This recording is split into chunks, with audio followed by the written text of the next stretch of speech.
my current office slash guitar space. I spend a lot of time in here working from home, but I also like to pepper it with things that bring me joy. And one of the things in life that brings me the most joy is music. 2 Pearl Jam posters from Wrigley Field shows. We have this awesome sticker from a Wrigley Field show where they sold out of posters, so at least I got that. And then I also have a fish sticker. A little bit of nerdiness here with a Bat Cave that I really appreciate having here in my office. And then I have my Foo Fighters poster here in the corner. We have my 1994 Epiphone Les Paul, which was a gift from my mom on my 17th birthday, one of my most cherished and prized possessions. For simplicity and ease of access in the home office space, I use the Firehawk FX Line 6 pedal. I really enjoy this. I can simulate hundreds of tones, super easy to use. I appreciate that it's compact, and it worked really well here in the home office. My main amp that I've been using since I was 17 years old is my Fender Ultra Chorus. This amp is from 1994 and still sounds magnificent. I love the 90s grunge tones I get out of it. This is always gonna be my baby and main amp, but I'm very much looking forward to picking up some new options as I build out the recording studio. The last piece, other than the retro Nike shoes that I keep up here, is my 1996 Yamaha Electric Acoustic.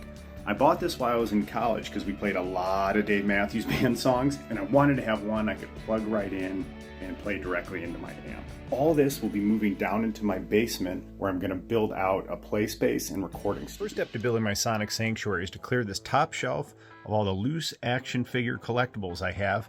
Then we're going to slowly move all these IKEA detail bookshelves to the other side of the basement. And this portion, which is going to be closest to the recording studio, will be a really cool place to display pedals and other offerings to the gods of rock. It was way more work than I thought.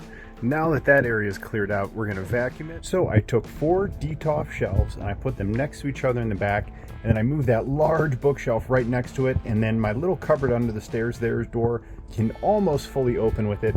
I'm going to move this knee-high table that used to be occupied with these Legos over into this space for a 7-guitar display stand from Fender. Once my offering arrives from Sweetwater, I'm going to have to do some finite planning here to this wall. I might swap where the desk and the table are at. I also might take this table and pull it out from the wall and have it running out towards into the room. The content will dictate the design once the gear comes. During the Lego table, I place my 1994 Fender Ultra Chorus in front of it, then place my 94 Epiphone Les Paul and then 1997 Yamaha Acoustic on top of it because I wanted to get the feel and the scale. My intention is to take the Fender 7-guitar case stand and place it on top of that table. I think I'm really going to appreciate how the guitars look. The only question now is, do I want it there or do I want to put that here next to my Galactus and 1990s X-Men Sentinel displays? By the way, I really like how this turned out over here, placing the action figures, the science fiction stuff in the back of the room. It makes it look more like a museum that you can appreciate versus it being out and centered in the family space.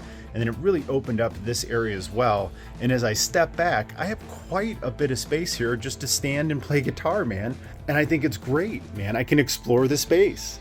Hear ye, a cleansing has occurred.